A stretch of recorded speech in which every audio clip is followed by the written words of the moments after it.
La relación de dependencia y sujeción que el virreinato de la Nueva España mantuvo durante casi 300 años con la corona española comenzó a fracturarse hacia finales del siglo XVIII y principios del XIX. No se trató de un hecho fortuito, ni tampoco inmediato. Fue el resultado de un proceso previo de reflexión individual y colectiva y de la confluencia de una serie de factores que llevaron a este territorio y sus habitantes a nuevas y definitivas transformaciones.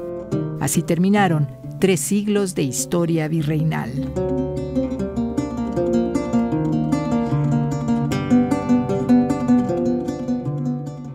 Es la Nueva España, principios del siglo XIX. El virreinato rebasa los 4 millones de kilómetros cuadrados, más del doble del actual territorio nacional. 90% de los habitantes, un poco más de 6 millones, se ubican en el centro y el sur, y las regiones del norte están casi vacías. La sociedad está compuesta por un variado mosaico racial. Es desigual y jerárquica, y está organizada en torno a sus diferencias. Se mueve con parsimonia bajo la mirada vigilante del poder virreinal y el poder de la Iglesia. Las principales actividades económicas son la minería, el comercio, la agricultura y la ganadería, y alrededor de ellas se han tejido grandes fortunas y fuertes grupos de poder. Los criollos son uno de los grupos raciales mayoritarios, súbditos con prerrogativas, aunque limitados ante los privilegios de los españoles. Por su parte, los indios son vasallos, obligados a pagar tributo y gozan por ley de ciertos derechos. Pero las castas y mestizos son los más desfavorecidos y su número aumenta día a día.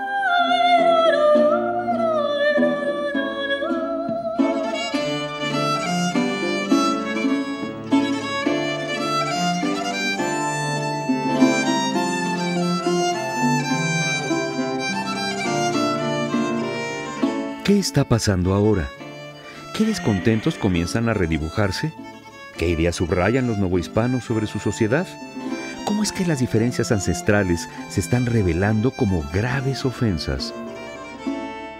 La Nueva España, parte del vasto y poderoso imperio español, formalmente no es una colonia, sino un reino más, y la figura principal de su gobierno es el virrey, representante directo del monarca.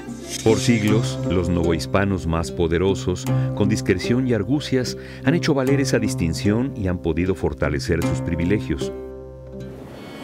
Al otro lado del océano, la Casa Borbón, que heredó la corona desde principios del siglo XVIII, plantea estrategias para controlar a sus territorios americanos y obtener de ellos ganancias millonarias.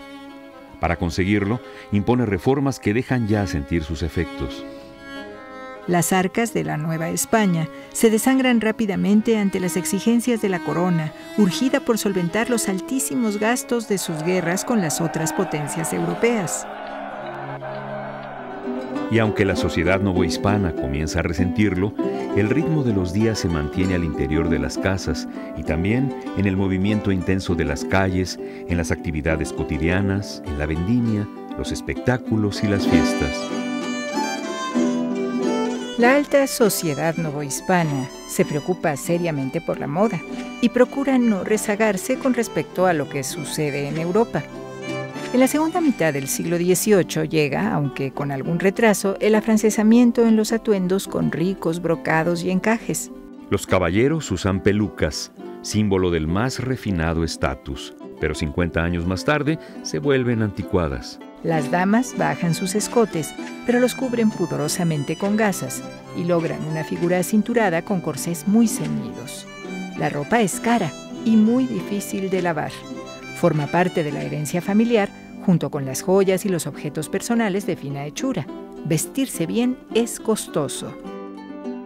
Las casonas de los centros urbanos y los cascos de las ricas haciendas requieren de un elevado gasto para su manutención. Amueblar las casas elegantes implica una fortuna. Cortinajes, armarios y biombos, arcones y tapices, juegos de mesa y platería. El alto gasto también incluye a los carruajes y caballos y el mantenimiento de una numerosa servidumbre. No se escatima. Todo lo que se ostenta consolida la posición social. De las paredes de las casas elegantes penden bellos retratos, símbolos indispensables de buena posición.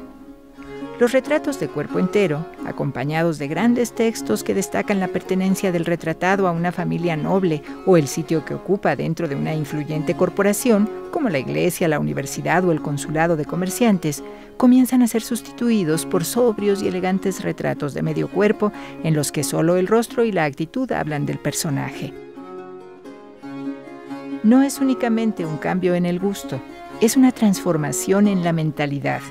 La idea del individuo, la persona con valores propios e intereses particulares, comienza a desplazar la doctrina de la añeja sociedad virreinal. El mundo entero está cambiando. La cultura europea vive la corriente de pensamiento conocida como la Ilustración, basada en una confianza plena en la razón y el conocimiento. Los impresionantes avances de la ciencia la refuerzan y se ha convertido en el criterio que guía a las monarquías absolutistas como la española en la administración de sus territorios. Este signo de modernización y progreso también se hace presente en diferentes ámbitos de la vida novohispana. En la economía, un gran desarrollo minero se viene dando y se empiezan a formar en estos territorios técnicos e ingenieros metalúrgicos actualizados, lo que propicia la apertura del Real Seminario de Minería y se construye para ellos uno de los edificios más modernos de la capital, el Palacio de Minería.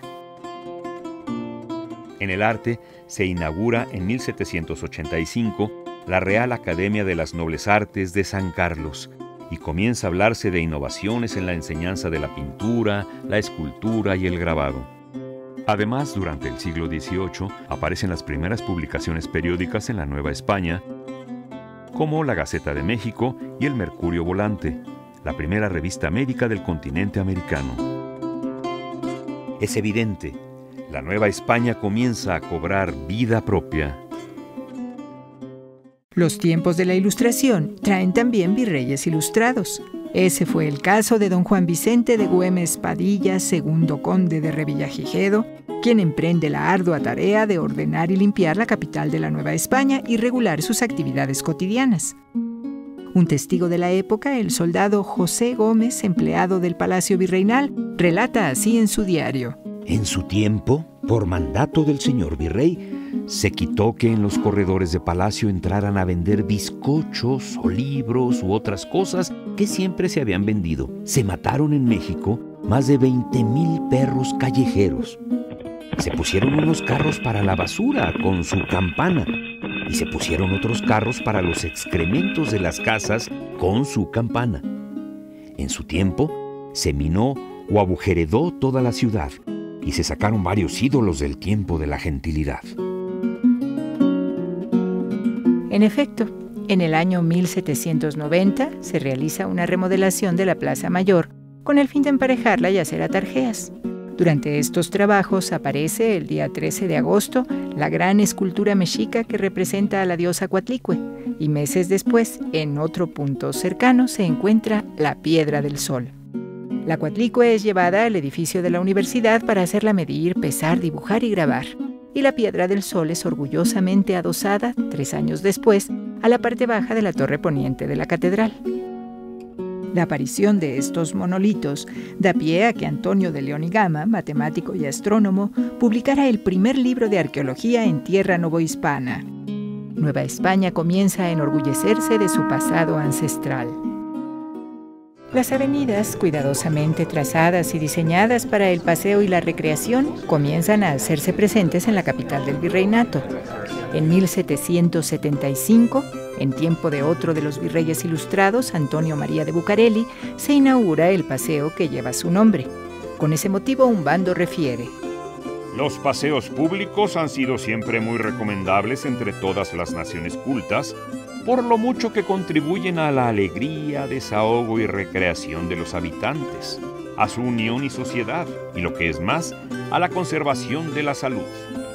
Que ningún cochero arrime el coche a los árboles, ni corra precipitadamente con las mulas dentro del paseo. Pero en 1808, todas las circunstancias se trastocan.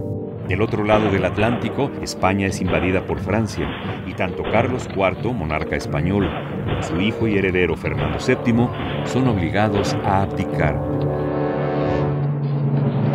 Napoleón Bonaparte, con controla la corte de Madrid e impone en el trono a su hermano José I. La inquietud es general. ¿Qué hacer? ¿Cómo proteger al reino de la Nueva España del embate francés? ¿Cómo evitar las órdenes del monarca usurpador? Los miembros del Ayuntamiento de la Ciudad de México, criollos todos ellos, proponen la creación de una junta de autoridades que organice la defensa y garantice la protección de la soberanía para restituirla al monarca cuando recupere el trono. El virrey de la Nueva España, José de Iturrigaray, movido por sus propios intereses, parece inclinarse por la propuesta del ayuntamiento. La creación de la junta parece inminente. Pero las cosas no resultan así. Poderosos sectores, tanto en España como en el virreinato, ven en la creación de la junta peligrosas ideas de autonomía o, peor aún, de independencia. Una silenciosa conspiración comienza a fraguarse. Con sigilo se prepara el golpe. Finalmente, en la noche del 15 al 16 de septiembre de 1808, el virrey Iturrigaray es hecho prisionero y destituido. Se detiene también a los principales miembros del ayuntamiento y uno de ellos, el licenciado Francisco Primo de Verdad y Ramos, aparece muerto en su celda poco después. Los acontecimientos de 1808 dividen a las élites novohispanas, sacan a la luz antiguas ofensas y hacen más visibles las limitaciones e injusticias que se padecen, como la restringida participación de los criollos en los puestos públicos, la acotada influencia de la Iglesia novohispana, o el monopolio de la corona en algunas ramas sumamente lucrativas de la actividad económica, además de la reducción del control de la Nueva España sobre sus territorios provinciales con la creación del sistema de intendencias, el envío de funcionarios venidos de la península y el empobrecimiento cada vez mayor de los pueblos de indios. A esto se suma el impacto de la que es, quizá, la medida más impopular de cuantas ha dictado la corona española.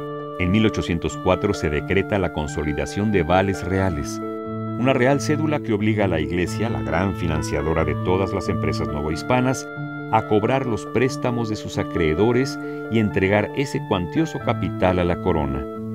Hay ruina y descontento. La Nueva España se descapitaliza, y aunque después del golpe de 1808 para disminuir las inconformidades, esta medida es abolida, ya todos los grupos sociales han resultado afectados.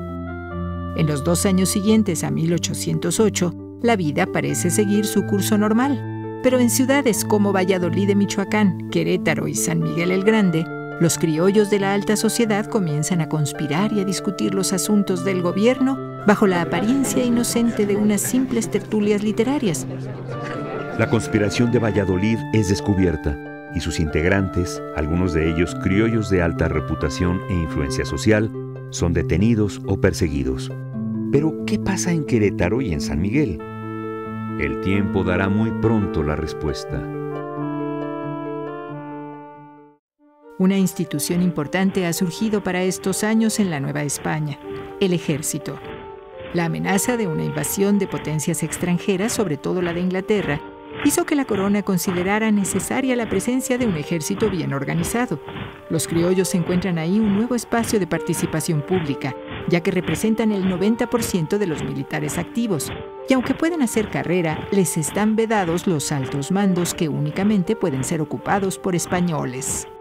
De acuerdo al espíritu de los tiempos, se espera que el enemigo venga del otro lado del mar, pero la realidad es otra. En muy poco tiempo, otros criollos y mestizos de este mismo ejército se encargarán de combatirlos. Los novohispanos siguen buscando su lugar en ese mundo cambiante, pero los desacomodos sociales continúan. En el ámbito rural, el espacio central lo ocupan las haciendas. Desde las últimas décadas del siglo XVIII, su expansión, el empobrecimiento de los pueblos y la división de tierras propiciaron la migración y el crecimiento de las ciudades. Pobres e indigentes llenan los caminos y las calles. Se ven mendigos por todos lados, afuera de las iglesias y a las puertas de las casas. Semidesnudos y desprotegidos, innumerables indios y castas comparten la miseria. El problema de la embriaguez se agudiza entre las clases menesterosas. Se consume tepache, pero el pulque es la bebida popular por excelencia. Llega a la capital desde las haciendas magueyeras cercanas y es un gran negocio. No faltan sus vendedores de a pie, sin autorización, y se ofrece hasta en el paso de las procesiones. Abundan las pulquerías, pequeñas y grandes, abarrotadas. Admiten a hombres y a mujeres, y en ellas está permitido servir alimentos, disfrutar de música y bailes, jugar a los naipes, aunque muchas veces el ambiente relativamente tranquilo acaba en escenas de violencia. Pásele, pásele, pásele a beberse un pulque aquí en la Alamedita, la Maravilla, la Navarra, la Tumbaburros. Pásele, pásele. El mercado de la Ciudad de México es el más grande e importante del virreinato, incluso del Imperio Español en América, con una impresionante demanda de comestibles. La carne de res es la más barata y corriente. En cambio, la de carnero tiene un especial aprecio y se le considera saludable. Cerdo, aves y pescados son también apreciados. El pan se distingue por su calidad y peso. Los hay finos y caros, de bajo peso, y también el llamado pan vaso o pan bajo, de calidad inferior y mayor peso. Pero el pan no solo se consume fresco, sino también duro, en preparación de guisos y sopas. Se tuesta el pan de un día para otro. Se revuelve en un plato el apio y perejil picados y esto se pondrá sobre el pan para echarle caldo, pimienta, nuez moscada, canela y clavo en polvo y se sazona con sal entre dos fuegos. La comida es una suculenta combinación de culturas, elemento de arraigo y también de identidad. El comercio implica a todos los grupos sociales en un ir y venir de compradores y marchantes. Además de los alimentos, granos, verduras y carne, se puede encontrar cualquier cosa en las tiendas o en los cajones del parián. Lo mismo sombreros que ungüentos, ropa usada y nueva, pieles, mercaderías regionales o importadas, de lujo o indispensables. Muchas mujeres del pueblo abren sus cocinas junto a sus puertas o en pequeñas accesorias. Venden tamales en las mañanas y más tarde toda clase de guisos como chiles rellenos y res adobada. Las calles y las esquinas están llenas de olores apetitosos. Forasteros y gente de paso buscan lugares para comer y dormir a precio bajo cuando no tienen dinero para pagar los mesones. La población más pobre se alimenta en puestos de la calle, ya que en sus casas el hacinamiento hace prácticamente imposible poner cocinas y lugares especiales para comer. En las mañanas, poco a poco, la plaza mayor de la capital de la Nueva España comienza a llenarse de la vendimia. Numerosos canales son navegados para transportar los productos del campo. Las atoleras llegan con sus enseres junto con la multitud de arrieros y comerciantes, mientras otros vendedores acomodan sus frutas en sus puestos para despertar el gusto por comprarlas y disfrutarlas. Diariamente, unos 20,000 individuos pasan por esta plaza. El panorama cotidiano de la ciudad incluye también los castigos que se aplican, en muchos casos, en la Plaza Mayor, el Palacio de los Virreyes o el Mercado, donde puede verse alguna persona encadenada en el cepo o picota para su vergüenza pública, ya sea por delitos menores o inmoralidades. Ahí mismo se alza, ominosa, una horca en espera de los condenados a muerte, entre ellos los culpables de sedición. Una profunda religiosidad marca la vida cotidiana de los habitantes de la Nueva España. Las fiestas patronales y las grandes fechas determinadas por la Iglesia le dan ritmo al año litúrgico y color y danza a los días. La devoción a la Virgen de Guadalupe tiene gran arraigo entre los novohispanos y se ha convertido en un emblema de identidad. La Nueva España se percibe singular y afortunada entre todos los reinos del Imperio Español. Muchos miembros del bajo clero ligados a la educación e incluso a la defensa de los indios son muy queridos en los pueblos y muy cercanos a su feligresía. También ellos resienten las presiones de los cambios. La corona los limita, sus ingresos disminuyen, los impuestos los afectan y las nuevas ideas les hacen sentir amenazada la pureza de la religión.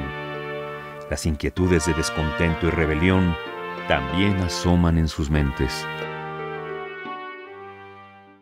Los niños, quienes por cierto visten a la usanza de los adultos, juegan a tirarse de la tela o al caballito de madera y reciben las primeras letras en las llamadas escuelas de amiga. La instrucción femenina está mayoritariamente en manos de monjas, aunque los colegios laicos como el de las Vizcaínas van apareciendo. Esta institución, expresión ejemplar de la filantropía ilustrada, funciona gratuitamente, dando una instrucción femenina ejemplar. Con el paso del tiempo, una de sus alumnas se volverá célebre. Es criolla y se llama Josefa Ortiz. Contrae nupcias con un hombre destacado de la administración virreinal, Miguel Domínguez, que llegará a ser corregidor de Querétaro. Josefa Ortiz de Domínguez está embarazada por 7ª vez y es anfitriona junto con su esposo, Miguel Domínguez, de una tertulia semanal que se celebra en su domicilio de la ciudad de Querétaro. Discuten la creación de un gobierno autónomo en la Nueva España y convienen en que para lograrlo solo hay una vía: la insurrección. Un capitán del regimiento de dragones de la Reina, Ignacio Allende, es impulsor de esa junta secreta. Tiene en mente un levantamiento de las clases medias criollas con militares disciplinados a la cabeza. Es hijo de un acaudalado comerciante español. Entre charla y charla, se llega a la conclusión de que debe convocarse a Miguel Hidalgo, párroco del pueblo de Dolores, con gran prestigio en la región y con la virtud de ser escuchado y seguido por la gente. Tiene 57 años, es criollo, culto, carismático y con un gran gusto por la música. Ha impulsado en su curato actividades rentables como el cultivo de la vid y del gusano de seda. Su asistencia a las reuniones de Querétaro comienza pronto a despertar sospechas. Es septiembre de 1810. La conspiración de Querétaro ha sido descubierta. Hay orden de arrestar a los participantes. Los insurrectos deben adelantar sus planes. El levantamiento armado comienza en el atrio de la iglesia de Dolores. El pueblo acude al llamado y las improvisadas tropas avanzan hacia San Miguel. En el trayecto, en Atotonilco, Miguel Hidalgo empuña un estandarte guadalupano y arenga a una muchedumbre de campesinos, rancheros, artesanos e incluso reos recién liberados. Confluyen aquí circunstancias e ideas. El autonomismo criollo se transforma en una revolución popular y se hace presente el sentimiento de identidad bajo el símbolo de la imagen de la Virgen de Guadalupe. El primer ejército insurgente pasa, en tan solo 2 meses, de 500 a 80,000 hombres. Su avance parece imparable. Los líderes no pueden evitar el pillaje y el desbordamiento de un rencor acumulado contra los gachupines. Indios y castas se unen al movimiento. El desorden de la tropa y las diferencias entre los dirigentes debilitan la lucha. Antes de que transcurra un año, Hidalgo, Allende y Aldama son aprehendidos y fusilados. La capital nunca fue tomada por la insurgencia. Las autoridades virreinales tratan de mantener el orden y aparentan que la situación ha sido controlada. La calma se respira en sus calles, pero la inquietud sigue latente y algunas sociedades secretas como los Guadalupes comienzan a organizar el apoyo a la insurgencia. En este grupo participó la joven Leona Vicario, quien financió con su fortuna el movimiento insurgente y tras ser descubierta, escapó de la justicia para casarse en territorio insurgente con el abogado Andrés Quintana Roo. La lucha armada es retomada por el cura mestizo José María Morelos, quien, aparte de su talento militar, destaca por sostener un ideario de igualdad de derechos sociales para todas las personas. Y en 1813 convoca en Chilpancingo al primer órgano democrático y representativo de las regiones controladas por los insurgentes.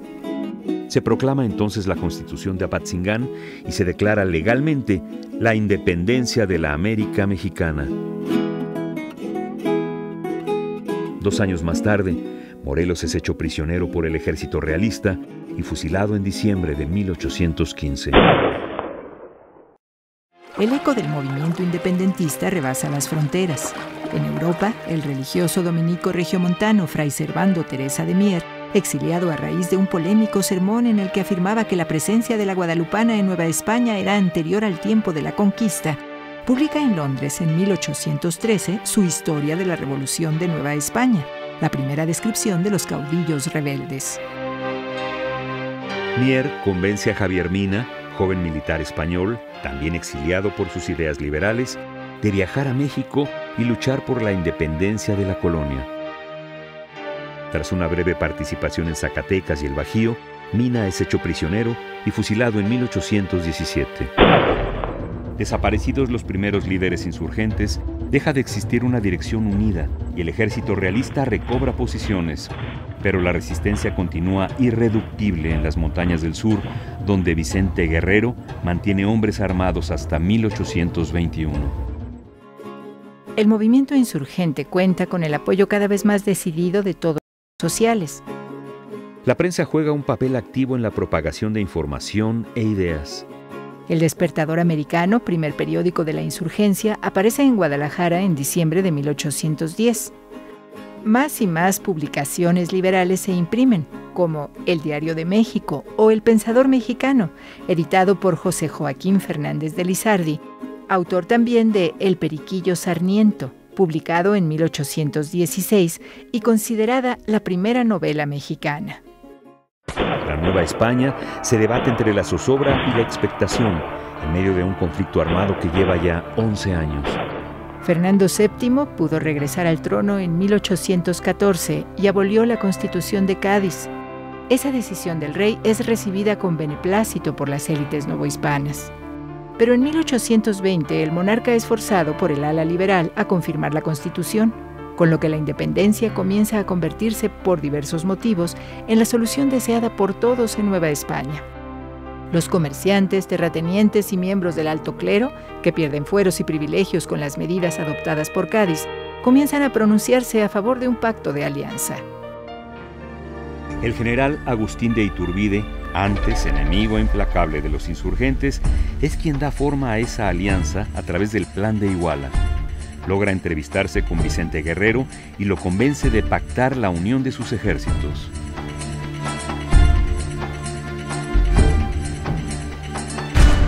Todavía fue enviado un último virrey, Juan O'Donoghue, hombre de ideas liberales que acepta los acuerdos que daban fin al régimen virreinal.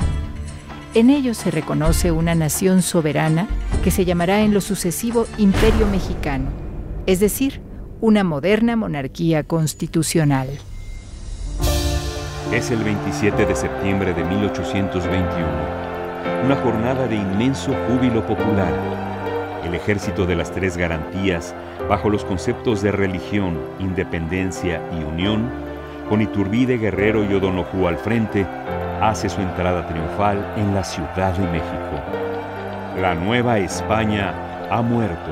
Es el primer día en la vida del México independiente. Muchas preguntas quedan en el aire. ¿Cómo se conseguirá el reconocimiento internacional? ¿Cómo se resolverán las diferencias de la sociedad? ¿Cómo se construirá la nación mexicana? ¿Y cómo se logrará que los antiguos súbditos novohispanos se conviertan en ciudadanos mexicanos? Las respuestas se conocerán con la historia de los años posteriores.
El 27 de septiembre de 1821 fue una jornada de júbilo popular.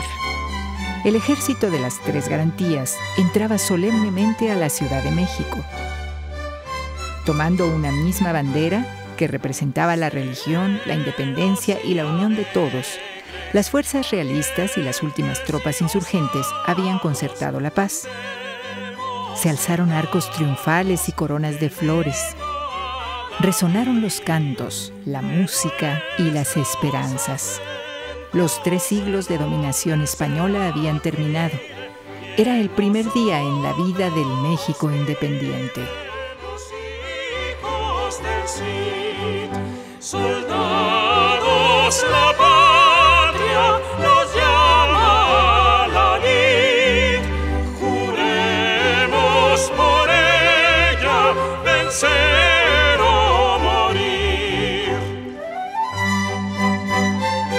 Con intereses diversos y hasta contradictorios, los grupos de poder económico del último periodo virreinal, el clero, la sociedad, los intelectuales, el pueblo entero, habían coincidido en que se consumara la independencia de México. Ahora, la tarea de construir la nación iba a ser muy ardua. Tras 11 años de guerra, la economía estaba paralizada. La agricultura, la industria, el comercio, reducidos al mínimo. Sin virreyes enviados desde España para gobernar en nombre del monarca, estructurar un Estado y un sistema político tomaría 3 décadas de aprendizaje entre las mayores dificultades.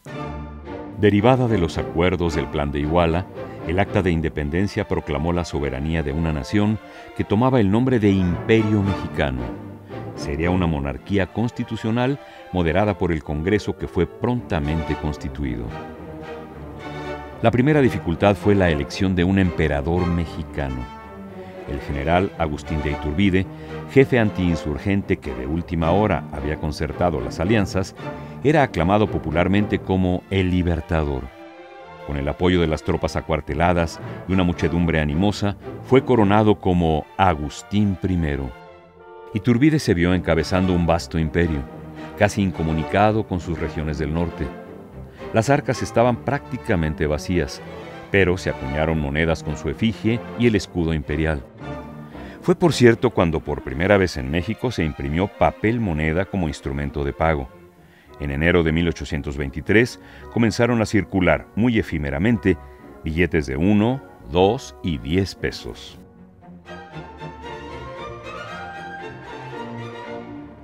Aunque alcanzó a ser retratado como un héroe de gloria napoleónica, el emperador duró solo 10 meses en el trono. Ante rumores de conspiración y voces republicanas cada vez más insistentes, Iturbide se atrevió a disolver el primer Congreso y fue presionado a abdicar en marzo de 1823. Nuevamente reunidos, los diputados coincidieron en algo fundamental. México sería una república. Surgió entonces la polémica que dividió permanentemente a los políticos de la primera mitad del siglo. Adoptar un régimen centralista con un mando fuerte y concentrado, o bien el sistema federal, que aceptaba la existencia de gobiernos estatales autónomos. En 1824 triunfó el federalismo. El Congreso promulgó la Constitución Federal de los Estados Unidos Mexicanos. En términos de extensión, era el país más grande de la América española. Se estableció la división de poderes y se declaró la religión católica como la única oficial. Don Guadalupe Victoria, veterano insurgente, asumió la presidencia con estas palabras: La independencia se afianzará con mi sangre y la libertad se perderá con mi vida. Antes de que fueran formalmente partidos políticos, las corrientes se congregaban en torno a la masonería, organización de origen europeo, a la que se ingresaba con un ritual de iniciación, jurando lealtad a particulares principios morales y filosóficos. En México se difundió a través de 2 grupos o logias con gran influencia en los ámbitos del gobierno y en pugna por el poder: la escocesa, centralista, y la yorquina, que abanderaba el federalismo. Solo con el tiempo se unificarían como un círculo de índole liberal. El escudo de la República confirmó la imagen ya para entonces emblemática del águila posada sobre un nopal. La postura del águila cambió y los diseños variaron a lo largo del siglo. pero la mexicanidad refrendó su insignia basada en un origen ancestral. Aunque el nacionalismo incipiente y romántico revaloraba el pasado, el universo distante de la civilización mesoamericana tardaría mucho tiempo en ser conocido con alguna profundidad. La arqueología estaba en pañales. El México antiguo yacía bajo las ciudades o entre la vegetación de las selvas, y sobre todo en la memoria de la población indígena, mayoritaria en aquella época, pero segregada por las antiguas leyes virreinales que la arrinconaron socialmente hacia la servidumbre.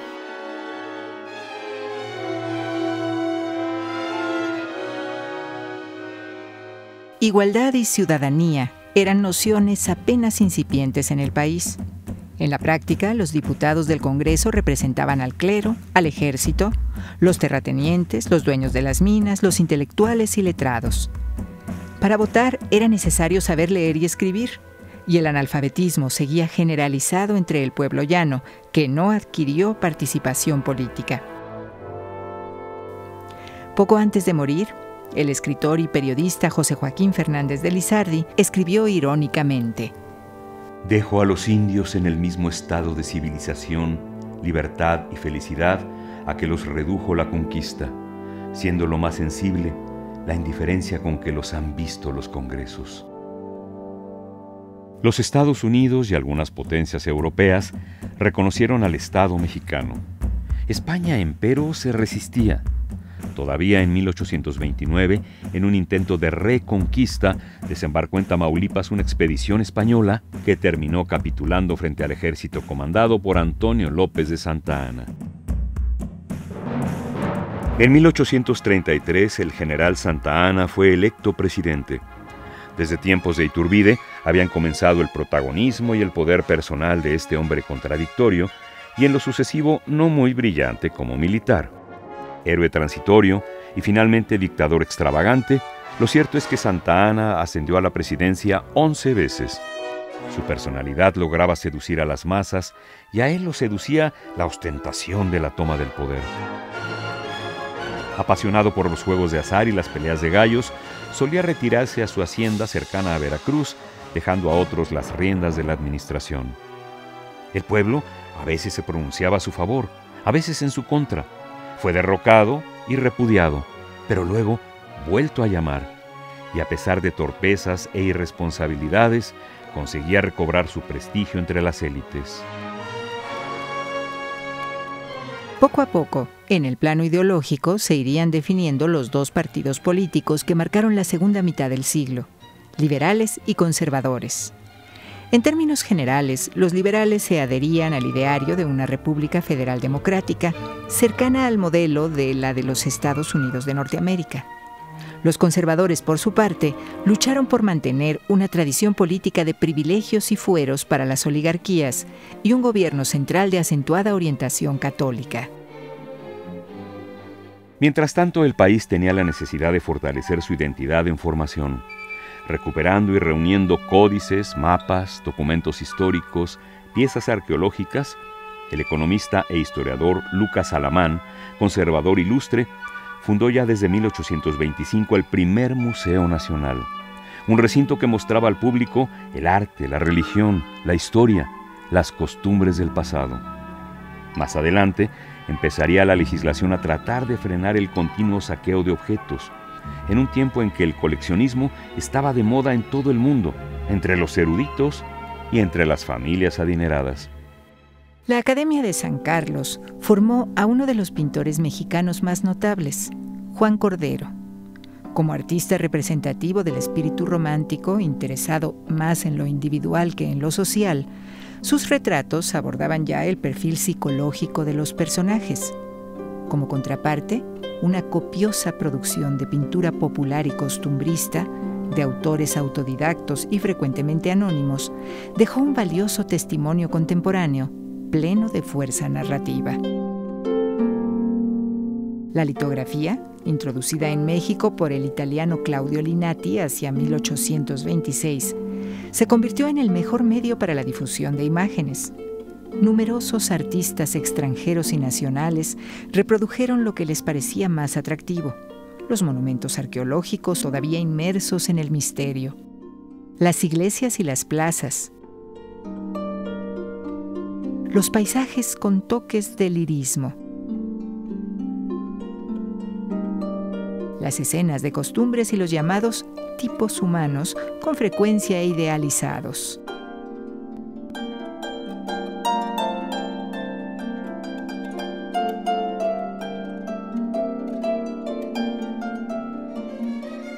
Tanto la estampa como la pintura y la literatura nos dejan ver que en las calles las diferencias y los contrastes sociales eran los mismos que durante el virreinato.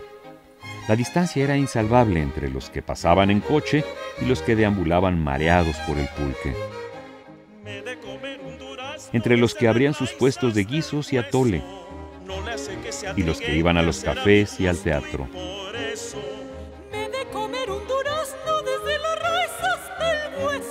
Los pelados y los léperos, la leperusa, el peladaje, incomodaban con su presencia los catrines y petimetres.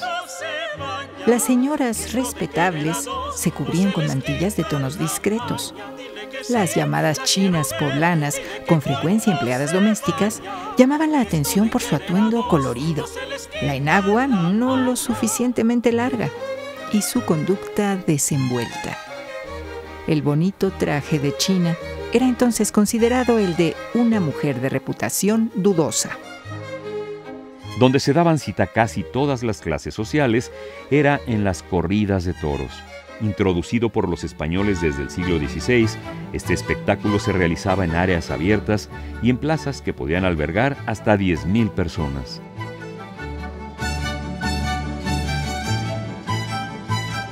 Entre el pueblo se había difundido una danza que llegó a hacerse nacional, el jarabe.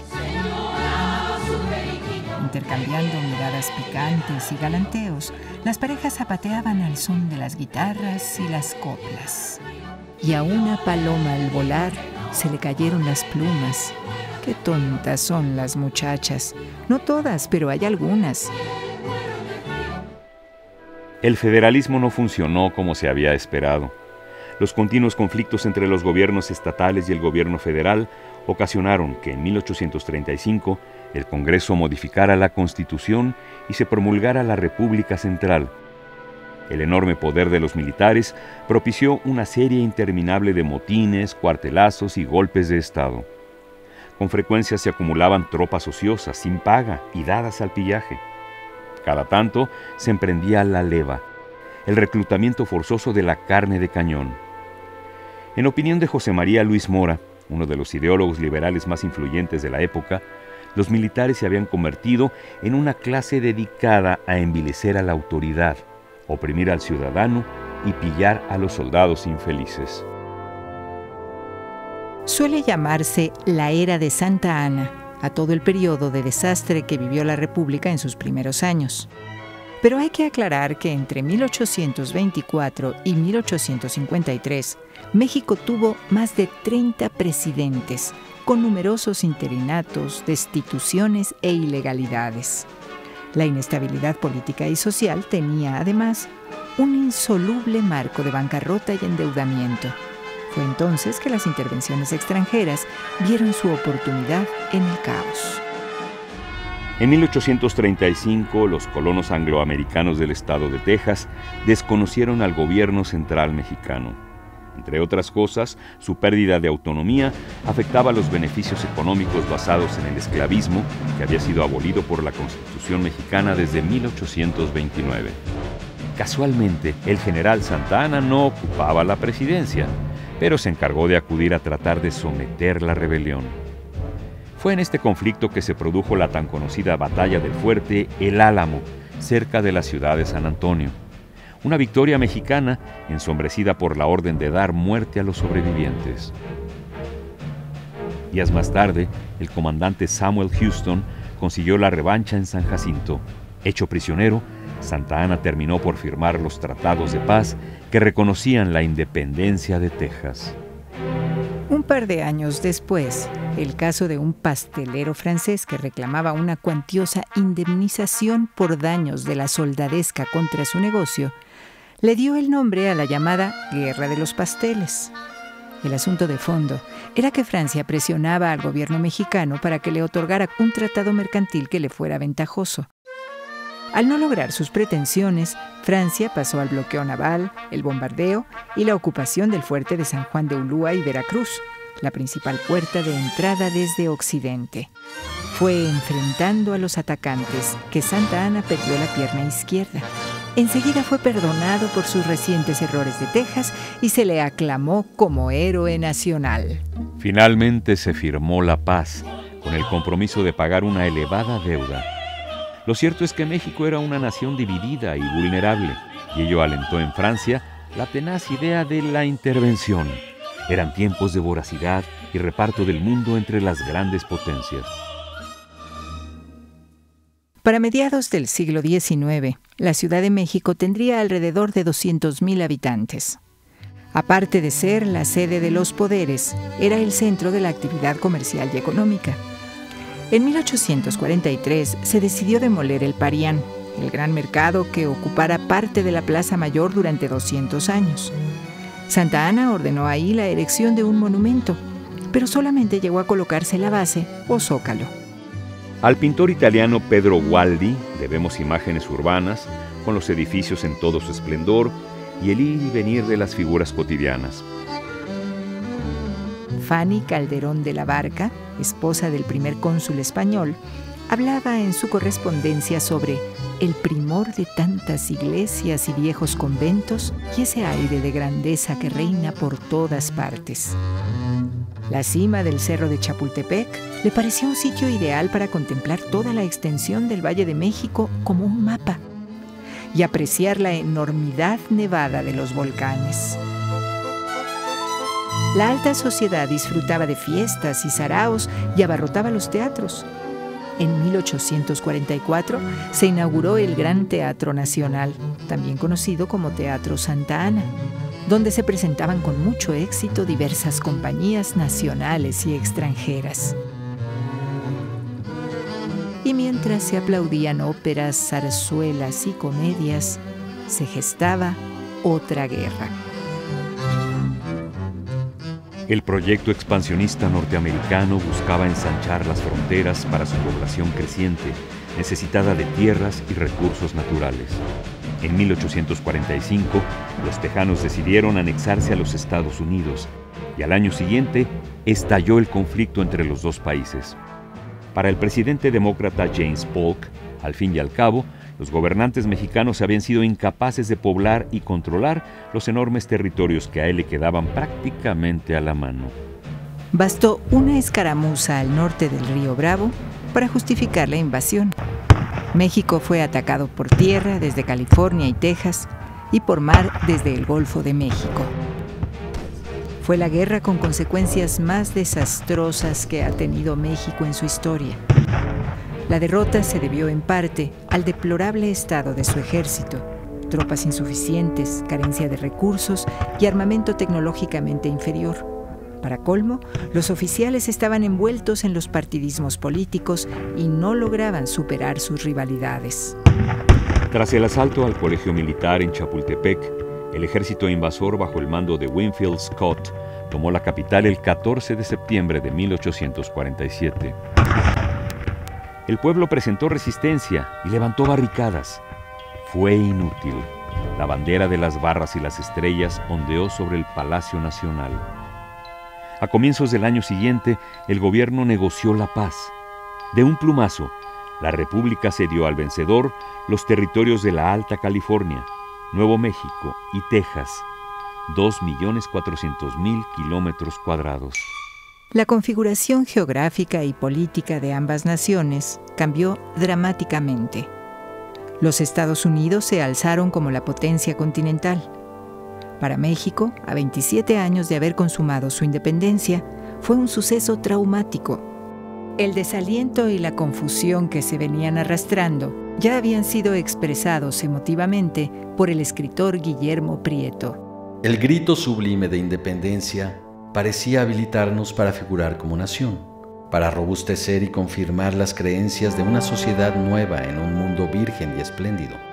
¿Por qué se han frustrado tantas esperanzas? ¿Por qué se desvanecieron tantas ilusiones? La Sociedad Mexicana de Geografía y Estadística presentó su primera Carta General en 1850, corregida años después por don Antonio García Cubas. La Sociedad de Geografía representó un enorme adelanto para el conocimiento y la descripción del territorio, ahora reducido a la mitad, las posibilidades productivas y el estudio demográfico, étnico y lingüístico de sus habitantes. Para el público no académico, las revistas ilustradas ofrecían a los lectores artículos y amenidades sobre zoología y botánica, historia y viajes, costumbres y modas. Algunas estaban dedicadas a las señoritas, con poemas y consejos. Además, se comprometían a dar noticia de los nuevos adelantos que hacen las naciones modernas. Pero las nuevas tecnologías y el uso industrial de las máquinas eran todavía un sueño que se tardaba en llegar al país. Los transportes evolucionaban lentamente. Los viajes entre Veracruz y la Ciudad de México en diligencia tomaban unos 3 días y medio. Con frecuencia, aún eran traslados llenos de peligros, a merced de robos y asaltos.